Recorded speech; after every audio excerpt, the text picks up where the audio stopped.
Hello दोस्तों, आज हम शुरू करने जा रहे हैं एसएससी सीजीएल के प्रीवियस ईयर के पेपर। 2019 के पेपर हैं, वो पेपर कर रहे हैं क्योंकि आपको पता है एसएससी में पेपर रिपीट होके आता है। तो अभी 2018-19 इन दोनों के पेपर हम करेंगे क्योंकि इन्हीं में से रिपीट होके आएगा। सीजीएल के, सीपीओ के, सीएचएसएल के, ये सारे पेपर करेंगे। तो फटाफट कर लेते हैं इसको, ठीक है।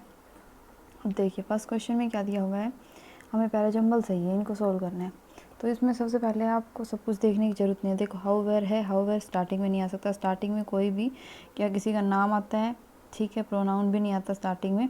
और हाउ वेयर से तो सेंटेंस स्टार्ट हो ही नहीं सकता, तो ए वाले तो कट कर दो, ए वाला है ही नहीं कोई इसमें। सेकंड देखो दिस चेंज, कौन सा चेंज, तो सेकंड से बी से भी स्टार्ट नहीं हो सकता, तो ये बी से दो स्टार्ट हो रखे हैं, ये दोनों गलत हो गए, ठीक है। आगे बता रखा है ग्रोथ ऑफ पॉपुलेशन, ये हो सकता है। और फर्स्ट इन टर्म्स ऑफ, अब फर्स्ट इन टर्म्स ऑफ पहली चीज़ बता रखी, तो डी भी स्टार्टिंग नहीं होता, तो इसका मतलब कौन सा होगा स्टार्टिंग में, सी वाला होगा।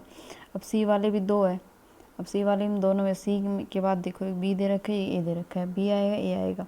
तो इसमें पढ़ के देखो पहले, growth of population refers to the change in the number of inhabitant in a country, ठीक है।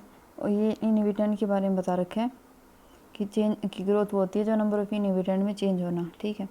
और उसके बाद बता रखा है, इसके बाद this change can be express in two way, ये इस चेंज को दो वे में एक्सप्रेस कर सकते हैं क्योंकि चेंज की बात हुई थी और ये भी चेंज के बारे में बात करें, तो एक सेम बात के बाद उसी के बारे में बात होगी, तो इसके बाद बी ऑप्शन आएगा, तो ये बी वाला बिल्कुल करेक्ट हो गया, ठीक है। अभी नेक्स्ट देखिए, नेक्स्ट दे रखा है करेक्ट सिनोनिम बताना है। सिनोनिम इसका देखो, ओब्लिगेटरी मतलब जैसे हम ओब्लिग लिखते थे ना, योर ओब्लिगेटरी, पहले एप्लीकेशन वगैरह लिखते थे हम लिखते थे ओब्लिगेटरी मतलब मैंडेटरी होता है, ठीक है। रेकलेस होता है ऐसे ही सही तरीके से ना बेढंगे तरीके से करना, यूजलेस ख़राब हो गया, एग्रेसिव हो गया, आक्रामक होना, ठीक है। तो इसका ये हो गया। नेक्स्ट देखिए, we must dash the homeless and physical disable, we must render help, ये एक याद रख लेना, ये एक तरह की फ्रेजेस है, ये रेंडर हेल्प होता है, ठीक है। रेंडर हेल्प का मतलब होता है कि रेंडर मतलब प्रदान करना, हेल्प देनी चाहिए, उनको हेल्प करनी चाहिए, ठीक है। कंट्रीब्यूट होता है किसी काम में मदद करना, ठीक है। कंट्रीब्यूशन करना मतलब योगदान देना, योगदान थोड़ी नहीं देंगे, हमें हेल्प करनी चाहिए उनकी, ठीक है। डोनेट अलग चीज़ हो गई। एग्जर्ट मतलब प्रेशर एग्जर्ट करते हैं, वो वाला एग्जर्ट, ये तो हो नहीं सकते। नेक्स्ट देखिए, इसमें बता रहा है कि एरर दिखाने, one of the boy from our school, one of, अब देखो वन ऑफ के बाद हमें प्लूरल आता है, ये बिल्कुल ठीक है, ऑफ आवर स्कूल। इसके बाद देखो वन जो ऑफ वाले होते हैं उनके बाद यहाँ पे फर्स्ट तो प्लूरल आता है, उसके बाद सिंगुलर आते हैं सारे, ठीक है। तो ये सिंगुलर है, ये हैव की जगह हैज़ आएगा यहाँ पे, इसलिए गलत है, ठीक है। नेक्स्ट देखिए, the manager keep the work pending, इसमें इसका पैसिव बनाना है। अब कीप्स है तो ऐसे ही यस हो तो इज एम आर आता है, ठीक है। तो इज एम आर देखो, एक इज है एक आर है, वर्क सिंगुलर है तो इज आएगा, बस ये और देखने की ज़रूरत ही नहीं है। नेक्स्ट देखिए आगे,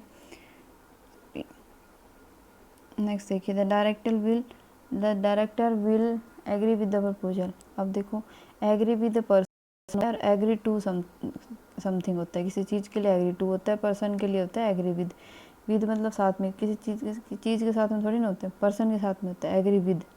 तो हम ये अगर हमारे साथ में कोई रहता है तो पर्सन हो गया, agree with a person, agree to A, तो एग्री इसलिए क्या आएगा इसमें, एग्री टू प्रपोजल आएगा, ठीक है।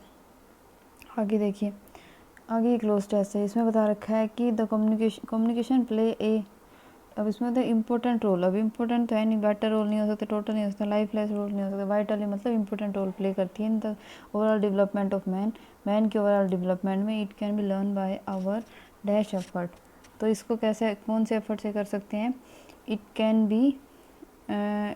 B learn by our conscious effort. Conscious effort कौन से होते हैं, जो जागरूक एफर्ट होते हैं, ठीक है। हम लर्न कब कुछ सीखेंगे, कब जब हम थोड़े जागरूक होंगे, ठीक है, तो कॉन्शियस एफर्ट के लिए आएगा ये। इसके बाद दे रखा है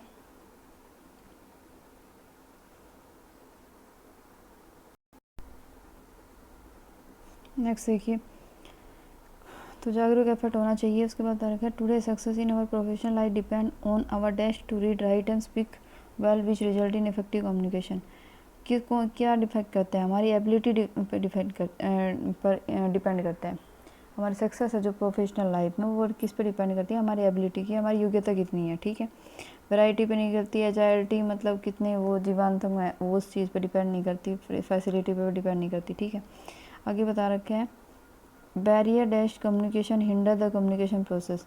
बैरियर के बाद 2 आता है, किस चीज़ के बैरियर? बैरियर टू कम्युनिकेशन, जो कम्युनिकेशन के लिए बैरियर है तो 2 आएगा। किसके लिए बैरियर? कम्युनिकेशन के लिए।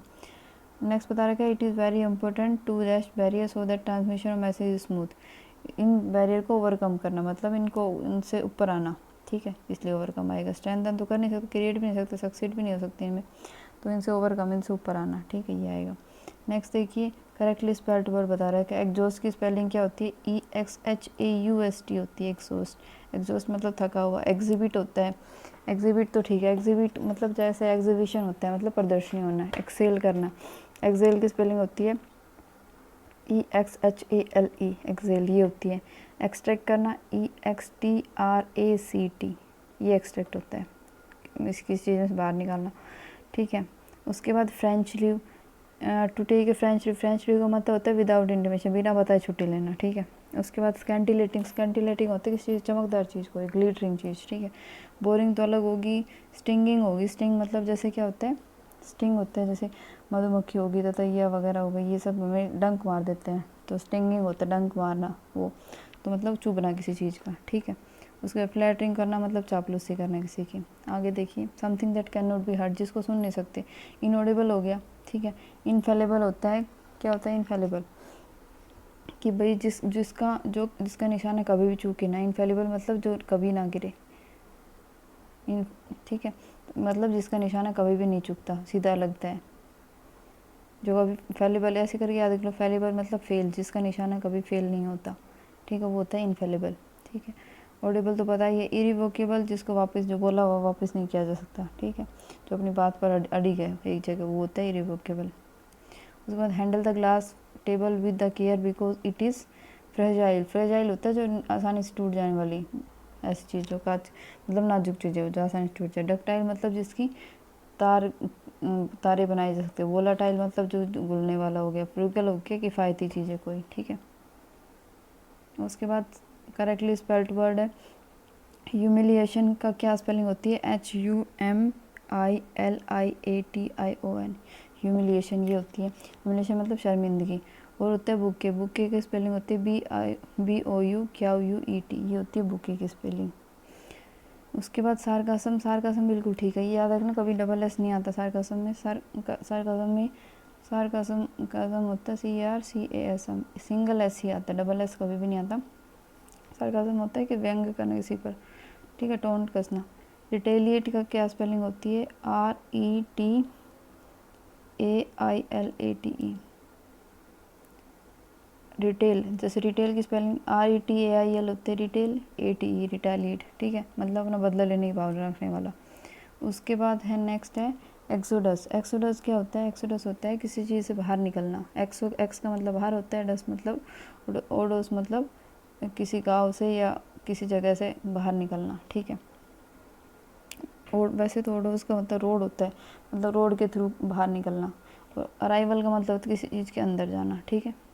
एग्जिट पी होता है, इसका बाहर होता है, इसका सिनोनिम है डिपार्चर, भी इसका सिनोनिम है किसी से बाहर जा रिफंड करना, ये अलग चीज़ होगी, ठीक है। तो आगे देखिए एंटोनिम बताना। क्यूसेंट, क्यूसेंट का मतलब जैसे देखो क्वाइट मतलब शांत, क्यूसेंट। अभी क्यूसेंट इसका मतलब ये होता है शांत। शांत का एंटोनिम क्या होता है? एक्टिव, शांत वाले शांत होता है। पीसफुल हो गया, डिसएक्टेड वही शांत होता है, इंडिफरेंट होता है, अलग हो गया। ए सॉन्ग संग एट द बरियल, बरियल पे कौन सा सॉन्ग गाया जाता है? डर्ग बोलते हैं इसको, दर्ग, ठीक है। हाँ, और हाइम होते हैं हमारे जो धार्मिक चीज़ें होती हैं उनके लिए गाए जाने। बैलेड होती है हमारी, क्या होती है बैलेड? बैलेड होती है जो हमारी किसी की गाथा, जैसे कोई वीरो वगैरह की गाथा गाती हैं वो। और सोनेट होती है 14 लाइन्स की पोएम होती है, ऐसे करके याद कर लेना, 14 लाइन्स की पोएम ये होती है। बैलेड होती है हमारी किसी की गाथा गाना, ठीक है, बाल गाथा। उसके बाद हिम क्या होते हैं? ये हमारे धार्मिक ग्रंथों के लिए होते हैं। डियर के होते हैं कि किसी के मरने पर जो गाया जाता है सॉन्ग हुआ है, ठीक है, बरियल पे। उसके बाद I can swim very fast when I was only 5। अब देखो ये पास्ट का सेंटेंस है तो यहाँ कुड आना चाहिए, I could swim very fast, कि मैं जब मैं 5 साल का था तो बहुत अच्छे से तैर सकता था, ठीक है, तो फास्ट की बात हो रही है। A hard nut to crack मतलब एक बहुत ही नट है वो अच्छी तरह फंसा हुआ है, उसको खोलना बहुत मुश्किल है, मतलब एक कठिन काम है, एक डिफ़िकल्ट प्रॉब्लम हो गई, ठीक है। नेक्स्ट देखिए captain as well as the player. अब एज वेल एज जहाँ पे होता है वो फर्स्ट सब्जेक्ट के अकॉर्डिंग वर्ब आती है उसमें, तो कैप्टन के अकॉर्डिंग यहाँ पे क्या आएगी, वाज आएगी। ठीक है, वाज आएगी। उसके बाद नेक्स्ट देखिए, इसमें क्या आ गया, इसमें पूछा हुआ है, अब ये भी पैराजम्बल आ गए। हाउ वेर फर्स्ट में नहीं आ सकता, तो ए तो आएगा नहीं, अब ए वाला ये कट हो गया। द जर्नल ह्यूमन टेंडेंसी, इसको देखेंगे। दे ब्लेम, दे कौन, अब तो मतलब सी भी नहीं आ सकता स्टार्टिंग में। उसके बाद सो पीपल, सो भी तो डी वाले में नहीं एक ही बचा, अपने आप को उसे देखने की जरूरत नहीं आता हो ना तो भी सोल्व हो सकते हैं ये क्वेश्चन। उसके बाद देखिए, he said to the hostel receptionist, can you tell me, can को कुड में कन्वर्ट करना, भाई कुड वाला देखो, यहाँ कैन, यहाँ तो कुछ है ही नहीं, तो यहाँ कुड है, बस ये ही हो जाएगा। ठीक, बाकी कुछ देखने की जरूरत नहीं है। ठीक है दोस्तों, तो ये आपका एक पेपर हो गया। अभी हम फटाफट जल्दी सारे पेपर लेके आएंगे। ठीक है, अगर आपको वीडियो अच्छी लगती है तो लाइक शेयर सब्सक्राइब कीजिए।